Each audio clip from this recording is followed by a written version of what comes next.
ஒவ்வொரு தூதருமே அந்த நாட்டில் நடக்கக்கூடிய அவர்கள் அனுப்பப்பட்ட பகுதியில் இருக்கக்கூடிய தீமைகளை பற்றி பேசுவார்கள். விபச்சாரம் நடக்குதா, அதை எதிர்த்து பேசி இருக்கிறாங்க. ஒரு இடத்துல வியாபாரத்துல தில்லுமுல்லு பண்றாங்களா, அதை பத்தி பேசுறாங்க. தாழ்த்தப்பட்ட, பிற்படுத்தப்பட்ட, ஒடுக்கப்பட்ட மக்களுக்கு எதிராக அநியாயங்கள் நடக்கிறதா, அதை எதிர்த்து பேசுறாங்க. அந்தந்த பகுதியில என்னென்ன தீமைகள் நடக்கிறதோ அந்த தீமையை எதிர்த்து இந்த இறை தூதர்கள் பேசினார்கள். ஆனால் எல்லா நபிமார்களும் பேசியது இணை வைப்பு என்ற அந்த பாவத்தை. ஆத நபியில இருந்து ரசூல்லா வரையிலையும் இணை வைக்காதீங்க, ஷிர்க் வைக்காதீங்க, கடவுள் ஒருத்தன் தான், வேறு கடவுள் இல்லை என்பதை பல்வேறு கோணத்தில் திரும்ப திரும்ப திரும்ப சொல்லிக்கிட்டே இருக்கிறாங்க. தௌஹீத்வாதிகளாக இருக்கக்கூடிய நீங்கள் எவ்வளவு கத்தினாலும் எவ்வளவு கடுமையாக பேசினாலும் உங்களுக்கு எதிராக நாங்கள் இதை செய்யத்தான் செய்வோம். ஆனா உண்மையிலே அது நமக்கு எதிராக அல்ல. அவர்கள் எந்த இறைவனை, எந்த அல்லாஹ்வை நம்பி இருக்கிறார்களோ அந்த ஏக இறைவனுக்கு மாற்றமான காரியம் என்பதையே புரியாமல் இருக்கிறார்கள். இன்ஷா அல்லாஹ் அவர்கள் எவ்வளவு வீரியமாக ஷிர்க்கை ஆதரிக்கிறார்களோ, அவர்கள் எவ்வளவு வீரியமாக நாங்கள் ஷிர்க்கை செய்துதான் ஆவோம் என்று சொல்கிறார்களோ, அதே வழியில, ஜனநாயகத்தின் வழியில இந்த ஷிர்க்கை எதிர்த்து நம்முடைய போராட்டங்கள், நம்முடைய பேச்சுக்கள் ஒவ்வொரு இடத்திலும் இருந்து கொண்டே இருக்கணும். கண்ணியம் நிறைந்த எல்லாம் வல்ல ஏக இறைவனின் நல்லடியார்களே, அல்லாஹ்வின் பேரருளால் அவனுடைய மார்க்கத்தை அறிந்து கொள்ள வேண்டும் என்பதற்காக தமிழ்நாடு தௌஹீத் ஜமாத் கோவை மாநகர் மாவட்டத்தின் சார்பிலே எழுச்சி மிகுந்த இந்த பொதுக்கூட்டம் ஏற்பாடு செய்யப்பட்டு சிறப்பாக நடைபெற்று வருகிறது. இதில் இணை வைப்பை வேறறுத்த இஸ்லாம் என்ற ஒரு தலைப்பு எனக்கு வழங்கப்பட்டு இருக்கிறது. ஏன் இந்த தலைப்பை வழங்கியிருக்கிறார்கள் என்றால், நம்முடைய தமிழகத்தை பொறுத்தமட்டில் ஒரு நேரத்திலே ஷிர்க் என்று சொல்லப்படுகின்ற இணை வைப்பு என்ற இந்த பாவம், அது பாவம் என்று தெரியாமலேயே நன்மை என்ற அடிப்படையில் மக்கள் செய்து வந்ததை கடந்த கால வரலாற்றில் பார்த்தோம். தாயத்து போடுவதில் இருந்து, தர்காக்களில் போய் சஜதா செய்வதில் இருந்து, இது போன்ற எண்ணற்ற ஷிர்கான, இறைவனுக்கு மற்றவர்களை சமமாக ஆக்கக்கூடிய ஏராளமான செயல்பாடுகளை செய்து வந்தார்கள். 30-40 ஆண்டு காலமாக இந்த ஷிர்க்கை ஒழிப்பதற்கு நாம் செய்த பிரச்சாரத்தின் காரணமாக ஓரளவுக்கு அதில் இருந்து பல்வேறு இஸ்லாமியர்கள் விடுபட்டும் வந்தார்கள். தர்காக்கள் சில இடங்களிலே மூடப்பட்டு விட்டது. சில இடங்களிலே மக்களுடைய வருகை குறைந்து போய் இருந்தது. சில இடங்களிலே முற்றிலும் அந்த வழிபாடுகள் நிறுத்தப்பட்டு இருந்தது. ஓரளவிற்கு மக்களுக்கு மத்தியிலே இந்த விழிப்புணர்வு ஏற்பட்டதுதான் இதற்கு காரணம். நீங்கள் சமீபத்திலே பார்த்தீர்கள் என்றால், தௌஹீத்வாதிகளுக்கு எதிராக நாங்கள் செயல்படுவோம் என்ற எண்ணத்தில் மீண்டும் அந்த தர்கா வழிபாடுகள் அல்லது அனாச்சாரமான கோட்பாடுகள், அனாச்சாரமான செயல்பாடுகள், உருசு கந்தூரி என்ற பெயரிலே மிக கொடூரமான பாவங்களை செய்யக்கூடிய காட்சிகள் இப்பொழுது கொஞ்சம் கூடுதலாக ஒவ்வொரு இடத்திலேயும் அரங்கேற்றப்பட்டு கொண்டே இருப்பதை நாம் சமூக வலைதளங்களிலே பார்க்கிறோம். எந்த அளவிற்கு இது செல்கிறது என்றால், ஒரு நேரத்திலே சந்தனக்கூடு என்ற பெயரிலே திருவிழாக்களை கொண்டாடுவார்கள். இன்றைக்கு அதையெல்லாம் தாண்டி பிற மதத்தவர்கள் அவர்களுடைய வழிபாடை செய்கின்ற பொழுது எப்படி மேளதாளங்கள், டான்ஸுகள், கும்மாளங்கள், ஆடுதல், பாடுதல், கச்சேரிகள், இது எல்லாம் நடக்குமோ அதையும் இங்கே இப்பொழுது கொண்டு வந்து விட்டார்கள். பிற மத மக்களுக்கு நாங்கள் சளைத்தவர்கள் அல்ல. தௌஹீத்வாதிகளாக இருக்கக்கூடிய நீங்கள் எவ்வளவு கத்தினாலும் எவ்வளவு கடுமையாக பேசினாலும் உங்களுக்கு எதிராக நாங்கள் இதை செய்யத்தான் செய்வோம் என்று ஒரு மமதையில் அவர்கள் நடக்கிறார்கள். ஆனால் உண்மையிலே அது நமக்கு எதிர அல்ல. அவர்கள் எந்த இறைவனை எந்த அல்லாஹ்வை நம்பி இருக்கிறார்களோ அந்த ஏக இறைவனுக்கு மாற்றமான காரியம் என்பதையே புரியாமல் இருக்கிறார்கள். சமீபத்திலே நடந்த இந்த திருவிழாக்களுடைய காட்சிகளை நீங்கள் பாருங்கள். வேட்டியை மடித்து கட்டி கொண்டு தண்ணி அடிச்சுக்கிட்டு சாராயத்தை குடித்து கொண்டு கொட்டு மேளங்கள் அதை முழங்கக்கூடிய அந்த நேரத்தில் டான்ஸ் ஆடிக்கிட்டே போறாங்க. நம்ம ஆலிம்சாக்கள் எல்லாம் அதை அப்படியே ரசித்து பார்க்குறாங்க. அதுதான் தேவை என்று அவர்களும் நினைக்கிறார்கள் போல. மாநில ஜமாத்துல் உலமா இதை கண்டித்ததாக வரலாறு இல்லை. பெரிய பெரிய ஆலிம்கள் இதை குறை சொல்லியதாக வரலாறு இல்லை. ஆனால் அவ்வளவு பெரிய கொடுமைகள், அவ்வளவு பெரிய இறைவனுக்கு எதிரான செயல்பாடுகள், மனிதன் ஏறெடுத்து பார்க்க முடியாத கொடுஞ்செயல்கள் அதிலே நடந்து கொண்டே இருக்கிறது. அப்ப இந்த தீமையை தடுக்க வேண்டிய, இது இறைவனுக்கு மிகப்பெரிய பாவம் என்று பேச வேண்டிய கடமை ஒவ்வொரு முஸ்லிமுக்கும் இருக்கிறது. இதை தெளிவுபடுத்துவதற்குத்தான் இந்த தலைப்பு எனக்கு வழங்கப்பட்டு இருக்கிறது.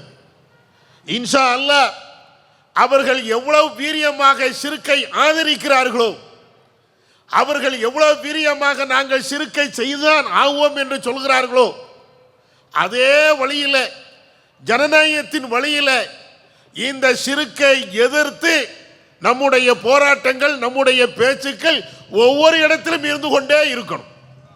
அதுக்குத்தான் இந்த தலைப்பு. இன்னும் சொல்ல போனால், கடந்த ஆண்டுகளிலே, ஏறத்தாழ இந்த ஒரு 10 ஆண்டுகளிலே இந்திய மக்கள்ல 2 பேர் கொஞ்சம் சந்தோஷமாக இருக்கிறாங்க. 2 சாரார் மட்டும். 140 கோடியில எல்லாரும் அவங்க வருத்தத்தோடு தான் இருக்கிறாங்க. ஒரு 2 சாராருக்கு மட்டும்தான் அதுல கொஞ்சம் மகிழ்ச்சி இருக்கிறது. ஒன்று சங் பரிவார் அமைப்பு, எல்லாத்துக்கும் தெரியும், அவங்க குறைய ஆட்கள் தான். இன்னொரு அமைப்பு இருக்கிறாங்க, இந்த தர்கா கோஷ்டி. இந்த 2 பேர் மாத்திரம் தான் கொஞ்சம் மகிழ்ச்சியாக இருக்கிறாங்க. ஆனாலும் கூட இவர்கள் இவ்வளவு அழிச்சாட்டியம் பண்ணுகிறார்களே, இவ்வளவு கொடுஞ்செயல்களை சந்தோஷமாக செய்கிறார்களே, அப்ப இது என்னன்னு பார்க்கணும்ல. மார்க் அடிப்படையில் இது கூடுமா? ஏன்னா சில பேர் வந்து அது மார்க்கத்தில் நன்மை என்ற அடிப்படையில் செய்கிறாங்க, பாவம் என்ற அடிப்படையில் செய்யலை. சரிட்டு நாமளும் டான்ஸ் ஆடுவோம், நாமளும் தர்காவுக்கு போவோம், அங்கே சஜிதா செய்வோம், அங்கே போய் பாத்தியா போதுவோம், அங்கே போய் வேற ஏதாவது செய்வோம் அப்படின்னு சொல்லி அந்த மாதிரி நன்மை என்ற அடிப்படையிலையும் செய்கிறாங்க. அது நன்மையா தீமையா? நம்முடைய பிரச்சாரத்தை இன்னும் கொஞ்சம் வீரியமாக கொண்டு செல்ல வேண்டும் என்பதைத்தான் இது எல்லாம் காட்டுகிறது. அந்த அடிப்படையில் நீங்கள் குர்ஆனை படித்து பார்த்தீர்கள் என்றால், ஷிர்க் என்ற இந்த பாவத்தை பேசாத நபிமார்கள் உலகத்தில் அனுப்பப்படவே இல்லை. முதல் நபியில இருந்து நபிகள் நாயகம் ஸல்லல்லாஹு அலைஹி வஸல்லம் அவர்கள் வரை எல்லா இறை தூதர்களும் திரும்ப திரும்ப பேசியது இந்த இணை வைப்பை பற்றி தான். அல்லாஹ் தன்னுடைய திருமறை குர்ஆனிலே சொல்கிறான், ஒமா அர்சல்னா மின் கப்லிக மிர் ரசூல் இல்லா நூஹி இலைஹி அன்னஹு லா இலாஹா இல்லா அன ஃபஅபுதூன். நீங்கள் இந்த வசனத்தினுடைய அர்த்தத்தை பாருங்கள். நபியே, உமக்கு முன்னால் எத்தனை இறை தூதர்கள் அனுப்பப்பட்டார்களோ அத்தனை இறை தூதருக்கும் ஒரு செய்தியை சொன்னோம். நபிமார்கள் அத்தனை பேர்களுக்குமே ஒரே ஒரு செய்தி. என்ன செய்தி? நீங்கள் தெரிந்து கொள்ளுங்கள், வணக்கத்திற்குரியவன் அல்லாஹ் ஒருவன் தான் கடவுள். எனவே அந்த ஏக இறைவனாகிய அல்லாஹ்வை மாத்திரமே வழிபாடு செய்யுங்கள். இது ஆதம் நபி பேசியது, நூஹ் நபி பேசியது, மூசா நபி பேசியது, இப்ராஹிம் நபி, இஸ்மாயில் நபி, தாவூத் நபி, சுலைமான் நபி, எல்லா நபிமார்களும் இப்படிதான் பேசுறாங்களாம். அதை அல்லாஹ் பல்வேறு இடங்களில் சொல்லி காட்டுகிறான். வலக்கத் அர்சல்னா நூஹன் இலா கௌமிஹி, நூஹ் நபியை இறை தூதராக நாம் அனுப்பினோம். அப்பொழுது அவர் சொன்னார், யா கௌமி வஅபுதுல்லாஹ் மாலக்கும் மின் இலாஹின் கைர், என்னுடைய சமுதாயத்தவர்களே, அல்லாஹ் அல்லாத வேறு கடவுள் உங்களுக்கு உண்டா? அந்த அல்லாஹ்வை மாத்திரம் நீங்கள் வணங்குங்கள். நூஹ் நபி அவர்கள் செய்த பிரச்சாரம். வஇலா ஆதின் அகாஹும் ஹூதா, ஹூத் நபியை நாம் இறை தூதராக அனுப்பினோம். அந்த இறை தூதர் பேசியதை இறைவன் சொல்லி காட்டுகிறான்.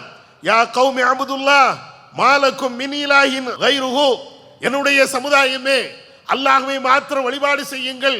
உங்களுடைய வணக்கத்தை அவனுக்கு மாத்திரம் உரித்தாக ஆக்குங்கள், வேற யாரையும் வணங்கி விடாதீர்கள் என்று அவர்கள் பேசியதை, இத மாதிரி எல்லா இறை தூதர்களும் பேசியதை அல்லாஹ் தன்னுடைய திருமறை குர்ஆன்ல பல்வேறு இடங்கள்ல சொல்லி காட்டுகிறான். இணை வைப்பு என்ற அந்த ஒரு பாவத்தை எல்லா தூதர்களும் ஏன் பேசணும்? இதுதான் கேள்வி. ஒவ்வொரு தூதருமே அந்த நாட்டில் நடக்கக்கூடிய, அவர்கள் அனுப்பப்பட்ட பகுதியில் இருக்கக்கூடிய தீமைகளை பற்றி பேசுவார்கள். ஒரு இடத்துல விபச்சாரம் நடக்குதா, அதை எதிர்த்து பேசி இருக்கிறாங்க. ஒரு இடத்துல வியாபாரத்தில் தில்லுமுள்ளு பண்றாங்களா, அதை பற்றி பேசுறாங்க. ஒரு இடத்துல தாழ்த்தப்பட்ட, பிற்படுத்தப்பட்ட, ஒடுக்கப்பட்ட மக்களுக்கு எதிராக அநியாயங்கள் நடக்கிறதா, அதை எதிர்த்து பேசுறாங்க. இதெல்லாம் நபிமார்கள் பேசிய பேச்சுக்கள். குர்ஆனை படித்தால் உங்களுக்கு தெரியும். அந்தந்த பகுதியில் என்னென்ன தீமைகள் நடக்கிறதோ அந்த தீமையை எதிர்த்து இந்த இறை தூதர்கள் பேசினார்கள். ஆனால் எல்லா நபிமார்களும் பேசியது இணை வைப்பு என்ற அந்த பாவத்தை தான். ஏன்? ஆத நபியில இருந்து ரசூல்லா வரையிலையும் இணை வைக்காதீங்க, ஷிர்க் வைக்காதீங்க, கடவுள் ஒருத்தன்தான், வேறு கடவுள் இல்லை என்பதை பல்வேறு கோணத்தில் திரும்ப திரும்ப திரும்ப சொல்லிக்கிட்டே இருக்கிறாங்க. என்ன காரணம்? மக்கள் மீது இறைவன் கொண்ட அந்த பாசம் தான் இதற்கு காரணம், வேற ஒண்ணுமே கிடையாது. இறைவன் நம்ம மீது கொண்ட ஒரு பாசம். இந்த உலகத்தை சில பேர் அதுதான் நிரந்தரமான ஒரு வாழ்க்கை என்று நினைப்பாங்க. ஆனால் மறுமேனு ஒன்று இருக்குப்பா, அதுல நீ கை சேதப்பட்ட ஒரு மனுஷனாக நீ ஆயிராத, நரகத்துக்கு நீ போயிராத, நீ சொர்க்கத்துக்கு போகணும். அதற்காக வேண்டித்தான் அனைத்து தூதர்களையும் இறைவன் அனுப்பி அந்த நரகத்துக்கு போயிடக்கூடாது, ஷிர்க் வைத்தால் தான் நரகம் அப்படின்னு புரிய வைக்கிறதுக்கு தான் எல்லா இறை தூதர்களும் திரும்ப திரும்ப பேசியிருக்கிறாங்க. வேற என்ன இருக்கிறது? வேற வேற விஷயங்களை பேசலாம்ல, வேற வேற செய்திகளை சொல்லலாம் தானே. அதை எதையுமே பேசாம இதை மாத்திரம் திரும்ப திரும்ப அத்தனை இறை தூதர்களும் பேசுகிறார்கள் என்றால் அதனுடைய யதார்த்தத்தை புரிய வேண்டும். ஷிர்க்குங்கிறது சாதாரண ஒரு விஷயம் இல்லை, மிகப்பெரிய பாவம், மிகப்பெரிய அநியாயம், மிகப்பெரிய கொடுஞ்செயல். இதெல்லாம் திருமறை குர்ஆன்ல அல்லாஹ் சொல்லி காட்டுகிறான். இன்ன ஷிர்க லஸுல்முன் அலீம். லுக்மான் என்ற அவர் தன்னுடைய பிள்ளைக்கு உபதேசம் செய்கின்ற பொழுது அவர் இதைத்தான் சொல்கிறார். லா துஷ்ரிகு பில்லாஹ், அல்லாஹ்வுக்கு இணை வைத்து விடாதே. இன்ன ஷிர்க லஸுல்முன் அலீம். இந்த இணை என்ற இந்த பாவம் தான் மிக கொடூரமான அநியாயமான ஒரு பாவம், பாவத்திலேயே மிக கொடூரமான ஒரு பாவம். யார் பேசியது? லுக்மான் என்ற அவர் பேசிய அந்த பேச்சை திருமறை குர்ஆனிலே இறைவன் சொல்லி காட்டுகிறான். அவ்வளவு கொடுமையான ஒரு பாவம். அல்லாஹ் அதை இன்னும் வலியுறுத்தி சொல்லி காட்டுகிறான். அது மாத்திரம் இறைவன் சொல்லல, இன்னும் தெளிவாக சொல்லி காட்டுகிறான். ஒமை யுஷ்ரிகு பில்லாஹ் ஃபக்கத் ஹர்ரமல்லாஹு அலைஹில் ஜன்னா. எவன் இணை வைத்து விட்டானோ அவனுக்கு நாளை மறுமையில சொர்க்கம் ஹராம், சொர்க்கம் போக முடியாது. இதை குர்ஆன்ல சொல்லி காட்டுகிறான். இன்னும் திருமறை குர்ஆன்ல அல்லாஹ் வேறு வேறு கோணங்கள்ல சொல்லுகிறான். யார் அல்லாஹ்வுக்கு இணை வைத்து விட்டானோ அவனுடைய பாவத்தை மறுமையில ஒரு காலத்திலும் இறைவன் மன்னிப்பதே இல்லை. இன்னல்லாஹ லா யக்ஃபிரு அன் யுஷ்ரக பிஹி வ யக்ஃபிரு மா தூன ஸாலிக லிமன் யஷா. இறைவன் நாடினால் மறுமையில அவன் செய்த எல்லா பாவத்தையும் மன்னிப்பான், இந்த ஷிர்க்கை தவிர. ஷிர்க் மன்னிக்க மாட்டான். இன்னொரு இடத்துல அல்லாஹ் சொல்லுவான், யார் இணை வைத்து விட்டார்களோ அவர்கள் இறைவன் மீது அவதூறுகளை சொல்லிவிட்டார்கள் அர்த்தமா அப்படின்னு அல்லாஹ் சொல்றான். இறைவன் மீது அவதூறே பேசுகிறான் அப்படிங்கிறான் குர்ஆன்ல.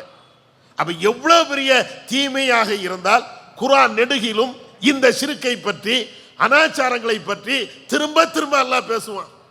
ஆனா முஸ்லிம்கள் இது எல்லாத்தையும் தெரிஞ்சுக்கிட்டு தான் அல்லாஹ் மன்னிப்பான், அது எதனாலும் பிரச்சனை இல்லை. இன்னும் சொல்ல போனால் இது நன்மை. ஷிர்க்கை ஷிர்க்கு என்று கூட தெரியாம, பாவம் என்று கூட தெரியாம செய்து கொண்டே இருக்கிறார்கள். முதல்ல இணை வைப்புனா என்ன? இணை வைப்பு கூடாதுங்கிறான்ல, பெரும்பாவங்கிறான், மன்னிப்பே இல்லைங்கிறான். இணை வைப்புனா என்ன? நம்மளையே நிறைய பேருக்கு தெரியல. பழைய சகோதரர்கள் இருப்போம், சிறுக்கை கடுமையாக பேசியவர்கள் இருப்போம். டக்குன்னு நம்மள்கிட்ட கேட்டா கூட ஆமா சிறுக்கு கூடாது தானங்க, இணை வைப்பு கூடாது தானே அப்படின்ட்டு போய்கிட்டே இருக்கிறோம். அதற்கு கூடுதலான விளக்கங்கள், மக்கள் புரியக்கூடிய விதத்தில் தெளிவான செய்திகள் அது நம்ம சொல்றதே இல்லை, மறந்து போயிடுச்சு. காலம் ஆயிடுச்சா இல்லையா, சிறுக்கு பேசுறது இல்லைல்ல. அதனாலதான் இன்னைக்கு சிறுக்கு அது கொஞ்சம் கொஞ்சமா ஆங்காங்கே கொஞ்சம் கொஞ்சம் முளைச்சுக்கிட்டே வருது. இணை வைப்பு என்றால் இன்னைக்கு நடைமுறையில் என்ன புரிந்து வைத்திருக்கிறார்கள் முஸ்லிம்கள்? ஒவ்வொரு முஸ்லீம்கிட்ட நீங்க கேட்டு பாருங்களேன், இணை வைப்பு தப்புதாப்பா அப்படின்னு சொல்லக்கூடிய முஸ்லீம்கிட்டே கேளுங்க, இணை வைப்புனா என்னப்பா? ரெண்டு அல்லான்னு சொன்னா இணை வைப்பு. இது ஒரு அல்லா இது ஒரு அல்லா அப்படின்னு சொன்னா இணை வைப்பு. இன்னும் சில ஆட்கிட்ட கேட்டு பாருங்களேன், அவுலியாக்களை நம்புவது என்பது இணை வைப்பா? அதெல்லாம் இணை வைப்பு கிடையாது. அவுலியாக்களை என்ன நான் அல்லாஹ் என்ன சொல்லிட்டேன், மொய்தீன் அப்துல் காதர் ஜீலானி இருக்கிறாரு, அவரை நான் அல்லாஹ் என்று நான் சொன்னேன், அவர் பெரிய மகான், பெரிய வலியுல்லா, அப்படிதான் நான் சொல்லிக்கிட்டு இருக்கிறேன். இது எப்படி இணை வைப்புனா ஆகும்? ஏன் இந்த வாதத்தை வைக்கிறார்கள் என்றால், இணை வைப்பு என்றாலேயே இரண்டு அல்லாஹ் என்று சொன்னால் தான் இணை வைப்பு. அப்படி இல்லை என்றால் அதற்கு பேர் இணை வைப்பு இல்லை. அது இல்லை என்றால் அதெல்லாம் சராசரியாக உள்ளதுதான். எல்லார்ட்டையும் ரெண்டு அல்லான்னு சொன்னா தான் இணை வைப்பு, நாலு அல்லாஹ் என்று சொன்னாதான் இணை வைப்பு. இவரும் அல்ல அவரும் அல்ல இவரும் அல்ல இவரும் அல்ல, அல்லாக்கள் நிறைந்து இருக்கிறார்கள் என்று சொன்னால் அதுக்கு பேர் இணை வைப்பு. அல்லாஹ் ஒருத்தன் தானே, கடவுள் ஒருத்தன் தான். அதனால இதுக்கு பேர் இணை வைப்பு அப்படின்னு சொல்ல முடியாது. நிறைய பேர் இப்படித்தான் நினைச்சுக்கிட்டே இருக்கிறாங்க. ஆனா நீங்க பாருங்க, குர்ஆன் ஹதீஸ் ஆயத்துல இணை வைப்புக்கு அல்லாஹ் அழகாக சொல்லி காட்டுகிறான். இணை வைப்புனா என்ன தெரியுமா? ஃபலா தஜஅலு லில்லாஹி அந்தாதன் வ அன்தும் தஅலமுன். அல்லாஹ் குர்ஆன்ல சொல்றான். இணை வைப்புக்கு ஒரு இலக்கணத்தை இறைவன் சொல்லி காட்டுகிறான். என்ன இலக்கணம்? அல்லாஹ்வுக்கு சரிசமமாக யாரையும் நீங்கள் ஏற்படுத்தாதீர்கள். ரெண்டு அல்லாஹ் என்று சொல்வது மாத்திரம் ஷிர்க் அல்ல, அது ஷிர்க் தான். இறைவனுக்கு சமமாக வேற யாரையும் நீங்கள் நினைக்காதீங்க. யாரும் அல்லாஹ்வுக்கு சமமாக அல்லாஹ்வுடைய பண்பை கொண்டவர்கள் இப்படி நீங்க நினைக்காதீங்க. அப்படின்னா என்ன அர்த்தம்? எல்லாருமே குர்ஆன்ல இன்னொரு வசனத்தை மனப்பாடம் பண்ணி வச்சிருக்கிறோம். எல்லா முஸ்லிம்களுக்கும் தெரியும், வலம் யகுல்லஹு குஃபுவன் அஹத். அல்லாஹ்வுக்கு நிகராக அல்லாஹ்வுக்கு சமமாக இந்த உலகத்தில் எதுவுமே இல்லை. அல்லாஹ் மாதிரி அல்லாஹ்வாக இன்னொரு அல்லாஹ் இருக்குன்னு அவசியம் இல்லை, அதுவும் ஷிர்க் தான். அல்லாஹ் மாதிரி வேற யாரும் இல்லை என்று சொல்லிக்கொண்டு அல்லாஹ்வுடைய தன்மை, அல்லாஹ்வுடைய ஆற்றல், அல்லாஹ்வுக்கு இருக்கக்கூடிய பண்புகள் இன்னொரு மனுஷனுக்கு அல்லாஹ்வால் படைக்கப்பட்டவர்களுக்கு இருக்குதுன்னு சொன்னா இதுக்கு பேரும் ஷிர்க், இதுக்கு பேரும் இணை வைப்பு. ரெண்டு அல்லாஹ் என்று சொன்னாலும் இணை வைப்பு தான். அது மாத்திரம் இல்லை, அல்லாஹ் ஒருத்தன் தான். அல்லாஹ்வுக்கு இருக்கக்கூடிய பண்பு இவருக்கு இருக்குது, அல்லாஹ்வுக்கு இருக்கக்கூடிய ஆற்றல் இவருக்கும் இருக்கிறது, அல்லாஹ்வுக்கு இருக்கக்கூடிய தகுதி இவருக்கும் இருக்கிறது. இப்படின்னு சொன்ன அதுவும் இணை வைப்பு தான். அதனாலதான் அல்லாஹ் அங்கே சொல்லி காட்டுகிறான், ஃபலா தஜஅலு லில்லாஹி அந்தாதா. அல்லாஹ்வுக்கு சமமாக நீங்கள் எதையும் ஏற்படுத்தாதீர்கள். இறைவனுக்கு இருக்கக்கூடிய பண்பு, இறைவனுக்கு இருக்க வேண்டிய தகுதி, கடவுளுக்குன்னு இருக்க வேண்டிய பல்வேறு தகுதிகளை இவருக்கு கொடுக்காதீங்க.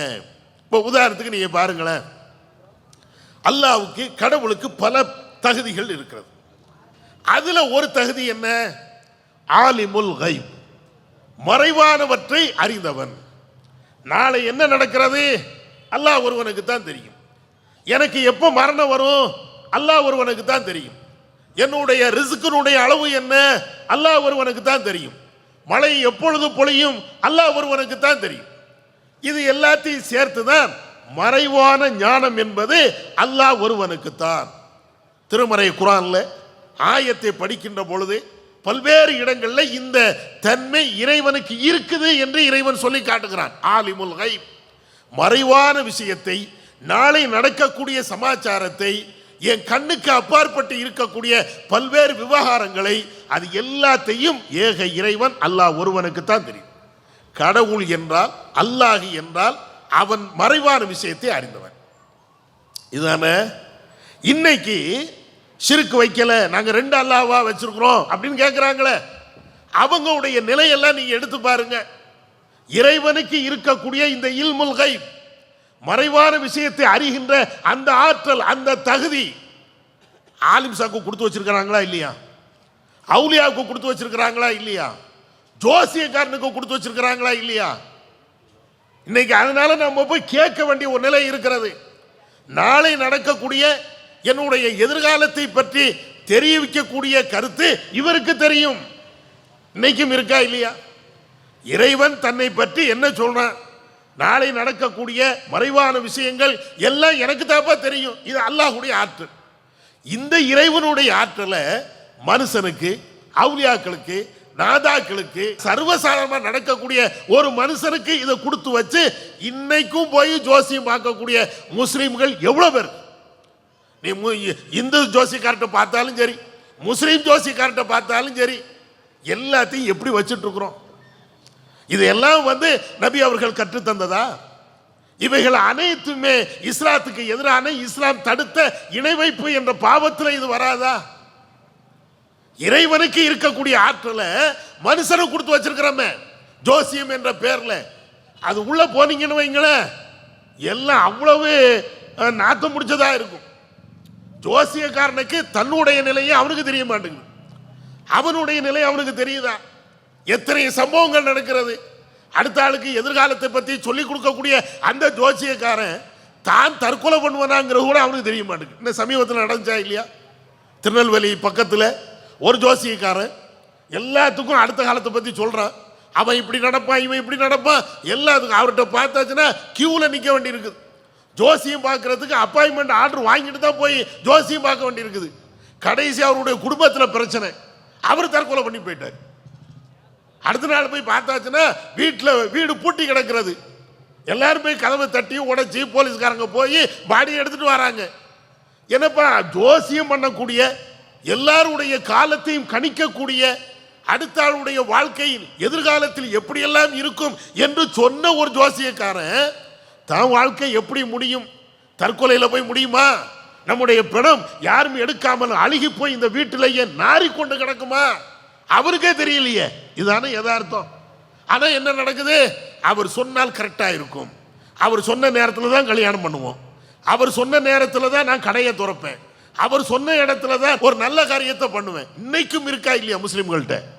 திருமணம் செய்வதாக இருந்தால் அந்த பத்திரிகை அடிப்பாங்க, அதில் திருமணத்தினுடைய நேரத்தை போடுவார்கள். அதில் எப்படி காலை 10 இருந்து 11 மணி அப்படின்னு போட்டால் கூட பிரச்சனை இல்லை. 10 இருந்து 11 மணி வரை இருக்கக்கூடிய முபாரக்கான வேலை, பரக்கத்து நிறைந்த ஒரு நேரம். என்னப்பா முபாரக்கான வேலை, பரக்கத்து நிறைந்த நேரம்? யார் சொன்னது? நம்ம ஆலிம் சாட்ட பால்குத்தா பார்த்து ஆலிம் சாக்கள்கிட்ட அவ்வளோ சொல்லியிருப்பாங்க, ஞாயிற்றுக்கிழமை வை, திங்கக்கிழமை வை, செவ்வாய்க்கிழமை வச்சிடாத, புதன்கிழமை வை, அல்லது இந்த சனிக்கிழமை வச்சிடாத. இன்னைக்கும் அது எல்லாம் கேட்டு செய்யக்கூடிய முஸ்லிம்கள் இன்னைக்கும் இருக்கிறாங்களா இல்லையா? ஜோசியம் தானே பால் கிதாபு பார்க்கிறது. இன்னும் சொல்ல போனால் ஆலிம் சாக்கள்ல சில பேருடைய புழப்பே இதுல தானே ஓடிக்கிட்டே இருக்கிறது. பால் கிதாபு அல்லது வேற ஏதாவது ஜோசியம் பார்க்கிறது இதுல தான் ஓடிக்கிட்டே இருக்கிறது. இப்ப நம்ம கேட்கறது என்னன்னா, இந்த சிறுக்கான காரியத்தை சிறுக்கு என்று கூட தெரியாம இஸ்லாமிய சமூகம் செய்தா இல்லையா? நாம இது ஏன் சிறுக்குங்கிறோம்? நாம சொன்னது இல்லை, இறைவனுடைய ஆற்றலை, மறைவான ஞானம் அல்லாஹ் ஒருவனுக்குத்தான் இருக்கிறது என்பதை இந்த ஜோசிக்காரனு கொடுத்துட்டாங்க. இஸ்லாம் இதை எப்படி வேரோடு அழிக்கிறது என்று நீங்க பாருங்க. இந்த ஜோசிக்காரனுடைய விஷயத்தை மட்டும் இஸ்லாம் எப்படி ஒழிச்சு கட்டுதுன்னு நீங்க பாருங்களேன். ஒரு நபி தோழர் வருகிறார், அல்லாஹ்வுடைய தூதரிடத்தில் சொல்லி காட்டுகிறார், அல்லாஹ்வின் தூதரே, ஜாஹிலியாவுடைய காலத்தில், அறியாமை காலத்தில், ஹதீஸை நல்லா பார்க்கணும். அந்த தோழர் ரசூலாட்ட சொல்லும் போது, நாங்கள் ஜாஹிலியாவுடைய காலத்தில், அறியாம காலத்தில் இத மாதிரி காகினி இடத்தில், அதாவது ஜோசியக்காரன் தான் போவோம், அவன்கிட்ட போய் அவன் சொல்லக்கூடிய கருத்துக்களை நாங்க கேட்போம். இது சரியா? கடந்த காலத்தில் இஸ்லாத்துக்கு வருவதற்கு முன்னால இதையெல்லாம் நாங்க செஞ்சுக்கிட்டு இருக்கிறோம், இது எல்லாம் சரியா அப்படின்னு நபி அவர்கள் சொன்னார்கள், ஃபலா தஅது, போவாதீங்க, ஜோசியக்காரன்ட்டு நீங்க போவாதீங்க. ஜாகிலியாவுடைய காலத்தில் தான் ஜோசியம் என்பதை நம்பிக்கொண்டே இருந்திருக்கிறார்கள். முட்டாள்தனமான அறிவற்ற நிலையில இஸ்லாத்துக்கு வருவதற்கு முன்னால அதை செய்யறாங்க. அதை ரசூலா சொல்றாங்க, இப்ப இனிமேல் போகாதீங்க. அல்லாஹ்வை நம்பிட்டீல, முகமது நபியை நம்பிட்டீல, இஸ்லாத்துக்கு வந்துட்டீல, இனி இந்த ஜாகிலியாவுடைய காலம் ஒன்னிடத்தில் வரக்கூடாது. ரசூலா வேற வேற ஹதீஸ்ல சொல்லுவாங்க, மன் அத்தா அர்ராஃபன், யார் ஒரு ஜோசியக்காரன்ட்ட போறானோ ஃபஸத்தகஹு, அவன் சொல்லக்கூடிய அந்த ஜோசியத்தை உண்மை என்று நம்புகிறான் என்றால் 40 நாட்களுடைய தொழுகை அவனுக்கு ஏற்றுக்கொள்ளப்பட மாட்டாது. ரசூலா சொல்றாங்க. முஸ்னத் அஹ்மதுல இடம்பெறக்கூடிய இன்னொரு செய்தி, யார் ஒரு ஜோசியக்காரன்ட்ட வந்து அவன் சொல்லக்கூடியதை நம்புகிறான் என்றால் அவன் முகமது நபிக்கு இறக்கி அருளப்பட்டதை நிராகரித்து விட்டான், மறுத்து விட்டான். எவ்வளவு கடுமையான ஒரு வார்த்தை இது! எல்லாம் எப்ப பேசியது ரசூலுல்லாஹ்? உங்களுக்கும் எனக்கும் இந்த காலத்தில் பேசியது இல்லை, சஹாபாக்களுக்கு, நபி தோழர்களுக்கு. அறியாம காலகட்டத்தில், அவங்க ஜாகிலியாவுடைய காலகட்டத்தில் இந்த ஜோசிக்காரன்ட்டா போயிட்டு வந்திருக்கிறாங்க. அதுக்கு ரசூலுல்லாஹ் சொல்றாங்க, எப்ப நீங்க அறியாம காலத்தில் நீங்க செஞ்சீங்க, இப்போ நீங்க இஸ்லாத்துக்கு வந்துட்டீங்க, இந்த காரியத்தை நீங்க செய்யாதீங்க. ஆனா இஸ்லாமிய சமூகத்தில் இன்னைக்கும் ஜோசியம் பார்ப்பது என்பது அது ஒரு நன்மை மாதிரி. ரசூலுல்லாஹ்வுடைய காலத்தில் அது முட்டாள்தனமான ஒரு செயல், காபிர்கள் செய்யக்கூடிய ஒரு செயல், இஸ்லாத்தினுடைய விரோதிகள் செய்யக்கூடிய ஒரு செயல் அப்படின்னு இஸ்லாம் சொல்கிறது. இன்னைக்கு முஸ்லிம்கள், அதுதான் இஸ்லாத்தில் உள்ள ஒரு அடிப்படை. இதுக்குன்னு சில ஆலிம்கள் அதையும் தூக்கிட்டு வந்துருவாங்க. அதெல்லாம் மறைவான விஷயம் ரசூலுல்லாஹ்வுக்கு இருக்கிறது, மறைவான விஷயம் பெரிய பெரிய வலிமார்களுக்கு இருக்கும், ஆன்மீகத்தை கரைத்து குடித்தவர்களுக்கு இருக்கும், அவுலியாக்களுக்கெல்லாம் அந்த மாதிரி மறைவான விஷயம் எல்லாம் இருக்கும். எங்க கொண்டு போயிட்டான்னு வைங்க. இதையெல்லாம் நம்புறதுக்கு இந்த ஆலிம்களும் ஒரு காரணம். ரசூலுல்லாஹ்வுக்கு மறைவான ஞானம் இருக்குதுன்னு மௌலூதுல கொண்டு வந்தாங்களா இல்லையா? ரசூலுல்லாஹ்வுக்கும் மறைவான ஞானம் இருக்குதுன்னாங்க. ஏன் அப்படி சொன்னாங்க? ரசூலுல்லாஹ்வுக்கே இருக்கிறது என்றால் எங்க ஆலிம்சாக்கு இருக்காதா? எங்க மகானுக்கு இருக்காதா? எங்க அவுலியாவுக்கு இருக்காதா? அவருக்கெல்லாம் இருக்கும். அதனாலதான் மொஹிதீன் அப்துல் காதர் ஜீலானிக்கு கதைகளை எழுதி இன்னைக்கு வச்சிருக்கிறாங்க. மொஹிதீன் அப்துல் காதர் ஜீலானி இப்படியே கண்ணாடி பார்த்துக்கிட்டே இருந்தாராம். பார்த்துக்கிட்டே இருக்கும்போது கண்ணாடி தூக்கி அப்படி வீசினாராம்.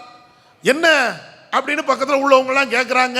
ஒன்றும் இல்லை, கடலில் சில பேர் கப்பலில் போய்கிட்டே இருந்தாங்க, கொள்ளையடிக்கிறதுக்காண்டி சில பேர் வந்துட்டாங்க, அதை தடுக்கிறதுக்கு தான் இங்கேருந்து வீசினேன். எங்க இவர் எங்கேயே இருந்தார், அது எங்கேயே நடக்கலாம். இப்படி எல்லாம் வச்சிருக்கிறாங்க. அதோடு நிற்காது கதைகள், கொஞ்ச நெஞ்ச கதை இல்லை, ஏகப்பட்ட கதைகள். ஒரு அவுலியாவுக்கு இங்க வச்சிருக்கக்கூடிய அந்த தகுதியை மட்டும் பாருங்களேன். நம்ம அவுலியானா வேற மாதிரி வச்சிருப்போம், குர்ஆன் ஹதீஸ்ல வேற அர்த்தம் இருக்கும். இவங்க வச்சிருக்கக்கூடிய அவுலியா, அந்த அவுலியாக்குத்தான் இந்த மறைவான ஞானம்லாம் தெரியும், ஆன்மீகத்தில் அவர் வந்து உச்சகட்டத்தை அடைந்து விட்டார் அப்படின்னு சொல்றாங்களா இல்லையா? அந்த அவுலியாவுடைய வரலாறை பாருங்களேன். நான் சொன்னது இல்லை, அவங்க தான் இந்த சூஃபியாக்கள்ல இந்த அவுலியாக்களை போற்றக்கூடியவர்கள் அவங்க பேசிய பேச்சு. அதுல எப்படி இருக்கிறது? நாகூர் பக்கத்தில் ஒரு அவுலியா வாழ்ந்தாராம். எப்போ வாழ்ந்தாரு அதையெல்லாம் கேட்க முடியாது, 5000 வருஷத்துக்கு முன்னால தான். இப்போ நடந்தா தானே கேள்வி கேட்போம். எல்லாம் கடந்த காலத்தை வச்சு அங்கே பூட்டிடலாம். சங்கிகளுக்கும் இவங்களுக்கும் இதெல்லாம் ஒத்துமையாக இருக்கும். இவனும் கடந்த கால வரலாறு தான் சொல்லுவான், ஆனால் எந்த வரலாறும் உண்மையாக இருக்காது. அவனும் கடந்த கால வரலாறு தான் சொல்லுவான், எதுவும் உண்மையாக இருக்காது, எல்லாம் பொய்யா இருக்கும். அதே மாதிரி இவர் சொல்றார், ஒரு காலத்தில் நாகூர் பக்கத்தில் ஒரு அவுலியா இருந்தாராம். அவுலியாலாம் எப்படிப்பட்ட அவுலியா தெரியுமா? நீங்களெல்லாம் பார்த்தீர்கள் என்றால் ரொம்ப ஆச்சரியப்படுவீங்க.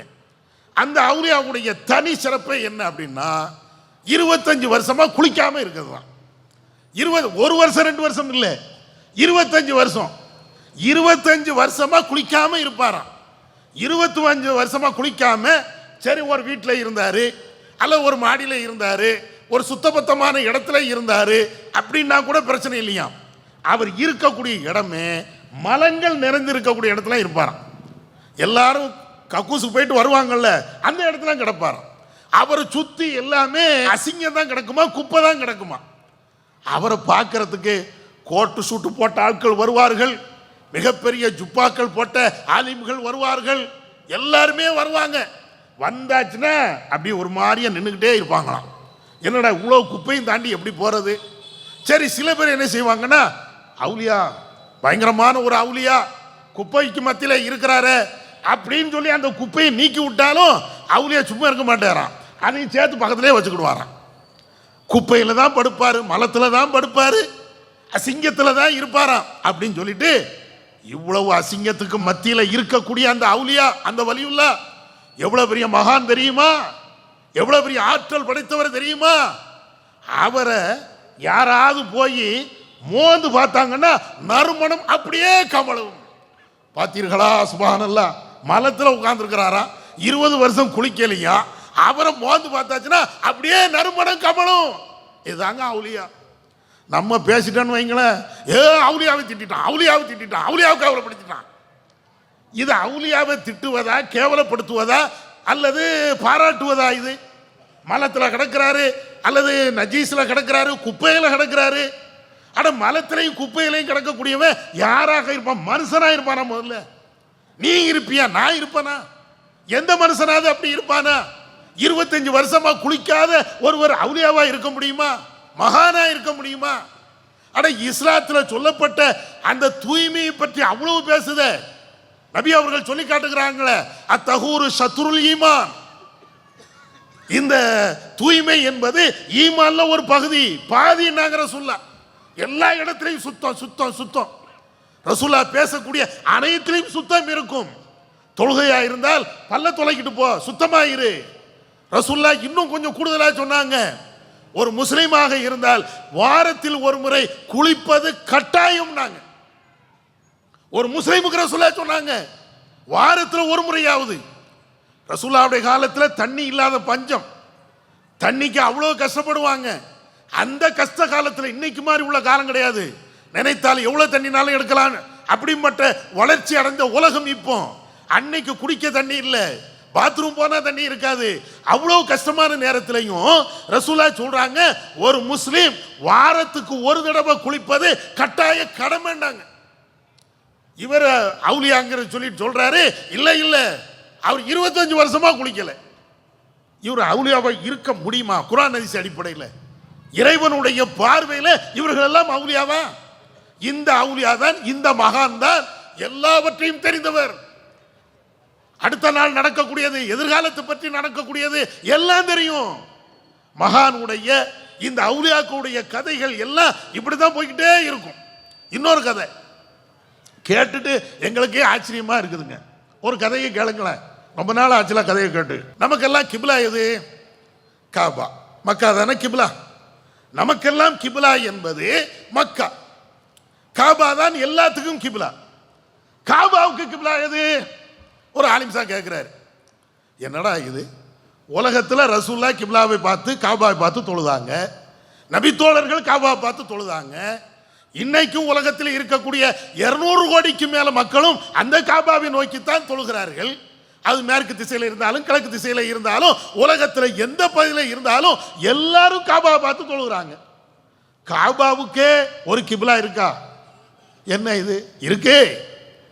எங்கள்கிட்ட வாங்க, அவுலியாக்கள்கிட்ட வாங்க, சூஃபியாக்கள்கிட்ட வாங்க, நாங்க அதுக்கு விளக்கம் சொல்றோம். என்ன? ஒரு ஆள் சொல்லி வச்சிருக்கிறாராம், எல்லா மக்களும் காபாவை நோக்கி தொழுவார்கள், அதுதான் அவருடைய கிப்லா. ஆனால் அந்த காபாவுக்கு ஒரு கிப்லா இருக்கிறது. காபாவுடைய கிப்லா எது தெரியுமா? ரசூலுல்லாஹ் அடக்கம் செய்யப்பட்டிருக்கக்கூடிய மதீனா. காபா என்று சொல்லப்படக்கூடிய அந்த பில்டிங், அந்த சதுர பில்டிங் இருக்கா இல்லையா, அதுக்கு ஒரு கிப்லா இருக்குதான். அந்த கிப்லா என்பது அது மதீனா தான். எங்க கொண்டு போறாங்கன்னு தெரியுதா? அது ஒரு கோயில் மாதிரி ஆக்கிட்டாங்க. காபா என்பது புனிதமிக்க இடம், அதுல மாற்றுக்கிறது கிடையாது. முதலில் உருவாக்கப்பட்ட இறைவனை மாத்திரம் வணங்குவதற்காக கட்டப்பட்ட ஒரு ஆலயம். இன் அவ்வல பைத்தின் உதிய லின்னாஸ், அப்படிதான் அல்லாஹ் குர்ஆன்ல சொல்றான். முதல்ல இந்த உலகத்துல இறைவனுக்காண்டி கட்டப்பட்ட பள்ளிவாசல் அப்படிங்கிறான். அந்த பள்ளிவாசலையே இன்னொன்னு பார்த்து நோக்கி நிக்குதான். இன்னும் சொல்ல போனா இது ஒரு அறிவுபூர்வமா இருக்கா? காபாங்கிறது எல்லாத்துக்கும் தெரியும், சதுரம். சதுரம் அப்படிங்கிறதுக்கு அது எதை நோக்கி இருக்குதுன்னு ஏதாவது சொல்ல முடியுமா? இப்ப நம்ம நிக்கிறோம், இப்ப நான் இந்த டைரக்ஷன்ல நிக்கிறேன், ஏன் என் முகம் இங்க இருக்கிறது. திரும்பினா இந்த டைரக்ஷன்ல இருக்கிறேன், என் முகம் இங்க பாக்குது. பின்னால திரும்பினா பின்னால பார்த்து நிக்கிறேன், என் முகம் இங்க. இது சொல்லலாம். காபா நாலும் ஒரே மாதிரி இருக்கும். அந்த காபா என்பது சதுரமாக இருக்கும். 40க்கு 40 தான், ஒவ்வொன்றும் 40 அடி. சதுரமாக இருக்கிற இந்த சதுரமாக இருக்கக்கூடிய இந்த காபா எதை நோக்கினாலும் அப்படித்தானே இருக்கும். எதை நோக்கி அது இருக்குன்னு சொல்லலாம் தானே. அது என்ன மதினா நோக்கி தான் இருக்குது அப்படின்னு எப்படி சொல்ல போச்சு? அதை சொல்ல முடியுமா? அதை ஒரு சதுர பில்டிங்கு எதை நோக்கி இருக்குன்னு சொல்ல முடியாது. உருண்ட மாதிரி உள்ள ஒரு நிலை. ஆனாலும் இவங்க சொல்லி வச்சிருப்பாங்க. ஏன்? நம்ம மூளையை அடக வைக்கணும்ல, முட்டாள்தனமா ஆக்கணும்ல. அவுலியானா யாரு, மகான்னா யாரு, அவங்கள பத்தி ஒரு ஹீரோஷிப்பை உருவாக்கணும்ல. அப்படி உருவாக்குனா தானே அவங்க அதை செஞ்சாங்க இதை செஞ்சாங்க. அவங்கள்ட்ட போய் நீ கேளு, உன்னுடைய ஹாஜத்தை கேளு, உன்னுடைய தேவையை கேளு, எல்லாத்தையும் தருவாரு. இப்படி எழுதி வச்சிருக்கிறாங்க, இப்படி பேசிட்டும் இருக்கிறாங்க. இப்ப என்ன இந்த கதையெல்லாம் எதுக்கு சொல்ல வராங்க அப்படின்னா, ஒரு பெரிய பிம்பத்தை உருவாக்குவதற்கு. பெரிய பிம்பத்தை உருவாக்கி வச்சிருவாங்க. அப்படி உருவாக்குனா தான் நீங்க அதன் பக்கம் போவீங்க. அதே மாதிரி நீங்க இந்த ஜோசிக்காரனா நீங்க பாருங்க, ஒவ்வொரு ஆள்கிட்டையும் நீங்க கேட்டு பாருங்களேன், இந்த ஆலிம் சாட்டை போகணுமா அந்த ஆலிம் சாட்டை போகணுமா? இல்ல இல்ல, இவர் சொன்னா கூட சரியா நடக்காது, அந்த ஆலிம் சாட்டை போ. அவர் சொன்னா ரொம்ப கரெக்டா நடக்கும் அப்படிம்பாங்க. இல்ல இல்ல, இங்க போவாத, அந்த இடத்துக்கு போ அப்படிம்பாங்க. ஏன்? அவரை பற்றி அவ்வளவு பிம்பம். இப்படி இஸ்லாத்துல இல்லாத ஒன்றுக்கு இவ்வளவு பிம்பத்தை கட்டி அந்த ஷிர்கை அது வழிபாடு பண்ணிக்கிட்டே இருக்கிறாங்க. ஆனா நீங்க ஆயத்துல ஹதீஸ்ல நீங்கள் பார்த்தீர்கள் என்றால், நபிகள் நாயகம் ஸல்லல்லாஹு அலைஹி வஸல்லம் அவர்கள் இந்த ஷிர்கை ஓட ஓட விரட்டி இருக்கிறாங்க. எந்த விதத்தில் வந்தாலும் சரி, இணை வைப்பு என்ற இந்த பாவங்கள் எந்த விதத்தில் வந்தாலும் எல்லா விதத்திலையும் நபிகள் நாயகம் ஸல்லல்லாஹு அலைஹி வஸல்லம் அவர்கள் கடுமையாக விரட்டி இருக்கிறார்கள். அதற்கு ஒரு உதாரணம் பாருங்களேன். நபிகள் நாயகம் ஸல்லல்லாஹு அலைஹி வஸல்லம் அவர்கள் ஒரு பயணத்தில் இருக்கிறாங்க. பயணத்தில் இருக்கக்கூடிய அந்த நேரத்தில் அல்லாஹ்வுடைய தூதர் ஒரு இடத்துல வந்து ஒதுங்கி கொஞ்சம் ரெஸ்ட் எடுப்பாங்க. சஹாபாக்களும் அங்கே அங்கே போய் அப்படியே ஓய்வு எடுப்பாங்க. அல்லாஹ்வுடைய தூதர் இரவு நேரத்தில் ஒரு நபி தோழரை கூப்பிட்றாங்க. எப்போ அங்கே வா, நம்ம வந்த வாகனங்கள் இருக்குதுல்ல, எல்லாரும் ஒட்டகத்திலேயோ குதிரையிலேயோ அப்படி வந்திருப்பாங்க. இந்த வாகனத்தை எல்லாத்தையும் செக் பண்ணு. எந்த வாகனத்தில் தாயத்து அல்லது மந்திரிக்கப்பட்ட அந்த கயிறு இத மாதிரி ஒரு மாலை ஏதாவது இருந்ததுன்னா எல்லாத்தையும் அடுத்து தூர எறி அப்படின்னாங்க. எதுக்கு அதை போடுவாங்க? இப்போ சில பேர் வண்டிக்கு மாலை போட்டு போவாங்க. நான் பிற மதங்க அவங்களுடைய நம்பிக்கை தனி. முஸ்லீம்கள்லேயே தர்காவில் போய் நிப்பாட்டி அங்கே அசர்த்திட்ட இருந்து ஓதி அந்த பூவை கொண்டு வந்து மாலையை கொண்டு வந்து வண்டியில் நிப்பாட்டுவாங்களா இல்லையா, போடுவாங்களா இல்லையா? அல்லது கருப்பு கயிறு கையில் கட்டுத மாதிரி வண்டிலையும் கட்டி வச்சிருப்பாங்க. எதுக்கு? காத்து, கருப்பு, பேய், பிசாசு என்னென்ன உண்டோ எல்லாத்தையும் தடுத்துரும். அதுக்கு தானே இந்த கயிறு. ரசூல்லா அதை முதல்ல உன் ஆட்டுக்கு, மாட்டுக்கு, ஒட்டகத்திற்கு, கால்நடைகளுக்கு எதுக்கு கட்டினாலும் அது தப்பு, அறுத்து எறி அப்படின்னாங்க. எப்படி ரசூல்லா எவ்வளவு கடுமையாக பேசியிருக்காங்க பாருங்களேன். இன்னொரு சந்தர்ப்பத்தில் அல்லாஹ்வுடைய தூதரிடத்தில் ஒரு 9 பேர் வராங்க. அந்த 9 பேர்ல ஒவ்வொரு ஆளும் இஸ்லாத்துக்கு தான் வராங்க, பையத்தை எடுக்கிறதுக்காண்டி வராங்க. அல்லாஹ்வுடைய தூதரே அந்த 9 பேர்ட்டையும் உடன்படிக்கை எடுக்கிறாங்க. வா வா வா வா. 9 பேர்ல ஒரு ஆளை மட்டும் ரசூலா விட்டாங்க. 8 பேர்கிட்ட எடுக்கிறாங்க, ஒரு ஆளை ரசூலா விட்டாங்க. விட்டதுக்கு பின்னால சஹாபாக்கள் கேட்கறாங்க, அல்லாஹ்வின் தூதரே, நாங்க 9 பேர், 8 பேர்கிட்ட உடன்படிக்கை எடுத்துட்டீங்க, இந்த ஒரு ஆள்கிட்ட உடன்படிக்கை எடுக்கல. உடனே ரசூலா சொல்றாங்க, அவருடைய கழுத்துல தாயத்து கிடக்குது, அவருடைய கழுத்துல தாயத்து கிடக்கிறது, அதை எடுத்து வெளியில தூக்கி வீசுங்க. அதுக்கு பின்னால அது எடுத்து தூக்கி வீசப்பட்டதுக்கு பின்னால்தான் நபிகள் நாயகம் ஸல்லல்லாஹு அலைஹி வஸல்லம் அவர்கள் அவரிடத்தில் உடன்படிக்கை செய்தார்கள். இன்னைக்கு தாயத்து என்பதுதான் இஸ்லாத்தினுடைய அடையாளம். ஒரு பாயா தாயத்து என்பது கழுத்துல தொங்கணும், கையில தொங்கணும், இடுப்புல தொங்கணும், எங்கேயா தொங்கணும். இவர் தாயத்துக்கு ஃபேமஸான ஆலிம் சார். அவர் தாயத்தில் அதை எழுதுவார், இதை எழுதுவார். ரசூலுல்லாஹ் அதைத்தான் ஒழிச்சாங்க. அப்பதான் சொன்னாங்க, மன் தஅல்லக தமீமத்தன் ஃபக்கத் அஷ்ரக. எவன் தாயத்தை தொங்க விட்டு விட்டானோ அவன் இணை வைத்து விட்டான். இது வாண்ட இருக்க கூடாது. எந்த தாயத்தை ரசூலுல்லாஹ் அடுத்து தூக்கி எறிந்தார்களோ, அந்த ஷிர்கை ஓட ஓட விரட்டினார்களோ, அந்த தாயத்து தான் இன்றைக்கு முஸ்லிமுடைய அடையாளமாக இருக்கிறது. அதுல பெருமை வேற. நாங்க முஸ்லிம்களுக்கு மட்டும் போடுறது இல்லைங்க, முஸ்லிம் அல்லாதவர்களுக்கும் போடுறோம். அவங்களும் எவ்வளவு பெரிய நம்பிக்கையில் இருக்கிறாங்க பார்த்தீர்களா? நீனும் கெட்டு அவனையும் குட்டிச்சவரா இருக்கிற, அதான அர்த்தம். இதுல பெருமை வேண்டி எங்க கிடக்குது? நானும் ஷிர்கில் அழிகிறேன், நீனும் ஷிர்கில் அழி. இதுல எங்க பெருமை இருக்கிறது? இப்படி அல்லாஹ்வுடைய தூதர் ஒவ்வொரு இடத்திலையும் நபிகள் நாயகம் ஸல்லல்லாஹு அலைஹி வஸல்லம் அவர்கள் அந்த ஷிர்க்கை ஒழிக்கிறதுக்காக வேண்டி இவ்வளவு பாடுபட்டாங்க. எந்த அளவுக்கு தெரியுமா? நபி அவர்கள் ஒவ்வொரு சந்தர்ப்பத்திலையும் சஹாபாக்கள்கிட்ட இந்த ஷிர்க்கினுடைய இதனுடைய பாவம் அதனுடைய நிழல் கூட வரக்கூடாது அப்படிங்கிறதுக்காக வேண்டி கண்ணும் கருத்துமாவே இருப்பாங்க. அதில் ஒரு முறை நபிகள் நாயகம் ஸல்லல்லாஹு அலைஹி வஸல்லம் அவர்கள் போருக்கு போயிட்டு வராங்க. இரவு நேரத்தில் நல்ல மழை பொழிந்து ரோடெல்லாம் அல்லது அந்த இடமெல்லாம் தண்ணியாக இருக்கிறது அல்லது சகதியாக இருக்கிறது. நபி அவர்கள் காலையில் அதிலேயே தொழுகிறாங்க, ஈரமான அந்த தரையிலேயே தொழுகிறாங்க.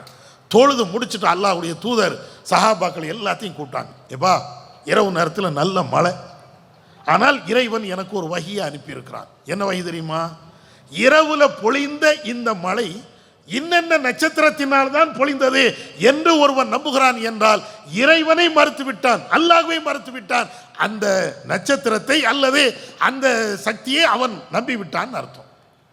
அடுத்த ரசூலுல்லாஹ் சொல்றாங்க, இல்லை, இந்த மழை என்பது இறைவனுடைய அருள், அவனுடைய நாட்டத்தின் அடிப்படையில் பொழிந்தது அப்படின்னு ஒருத்தர் நம்புகிறான் என்றால் இறைவனை கடவுளாக ஏற்றுக்கொண்டான், அந்த நட்சத்திரத்தை கடவுளாக அவன் ஏற்க மறுத்து விட்டான். ஒவ்வொரு சந்தர்ப்பத்திலையும் எப்ப மழை பொழியுது, எல்லாரும் இன்னைக்கும் தெரிஞ்சோ தெரியாமலும் நம்மள்ட்டையும் ஒரு வார்த்தை வந்துடும். நடைமுறையில் பேசுவோமா இல்லையா? நீ வந்தா மழை வருமாப்பா அப்படிம்போம், நீ வந்தா வெயில் வந்துருமாப்பா, இவன் இருக்கிறதுனால தான் மழையே பொழிய மாட்டேங்குது, இப்படிலாம் பேசுறோம்ல. தமாசுக்கு பேசினாலும் இந்த வார்த்தை கூட சரியில்லை தான். மழை என்பது இறைவன் புறத்திலிருந்து வரக்கூடியது. ரசூலுல்லாஹ் அது கூட நம்முடைய வாயிலிருந்து வரக்கூடாதுங்கிறாங்க. மழை என்பது அது இறைவன் புறத்திலிருந்து வந்ததுன்னு சொல்லு.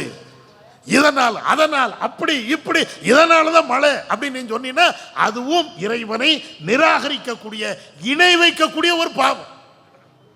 எப்படியெல்லாம் ரசூலுல்லாஹ் இந்த இணை வைப்பு என்பதை அதனுடைய சாயலை விரட்டு இருக்கா நீங்க பாருங்க. இது நம்மளுக்கு வேணும். எல்லா மக்களிடத்திலையும் இதை திரும்ப திரும்ப சொல்லணும். நாம் தெரிந்தால் மட்டும் பத்தாது, மற்ற மக்களுக்கும் சொல்லணும். தர்காவுக்கு போறது இணை வைப்பு, தாயத்து கட்டுவது இணை வைப்பு, ஜோசிக்காரன்ட்ட போறது இணை வைப்பு. இந்த சமூகம் செய்யக்கூடிய பல்வேறு காரியங்கள் இணை வைப்பாத்தான் இருக்கிறது. இந்த இணை வைப்பு என்பது மறுமையில நரகத்தை பெற்று தரும். இதை மக்கள்கிட்ட சொல்லிக்கிட்டே இருக்கணும். அவன் என்ன நினைக்கிறான், இவன் என்ன நினைக்கிறான், அது தேவையில்லை. யாரும் நரகத்துக்கு போயிடக்கூடாது. இறைவனுடைய வாக்கை நாம் கடைபிடிக்க வேண்டும். இந்த நோக்கத்தில் நாம் செயல்படுவோம். வல்லல்லாஹ் நம்ம கேட்டின் அடிப்படையில் வாழ அவன் அருள் செய்வானாக. வாஹிர்தவானா அல்ஹம்துலில்லாஹி ரப்பில் ஆலமீன். அல்லாஹு அக்பர், அல்லாஹு அக்பர்.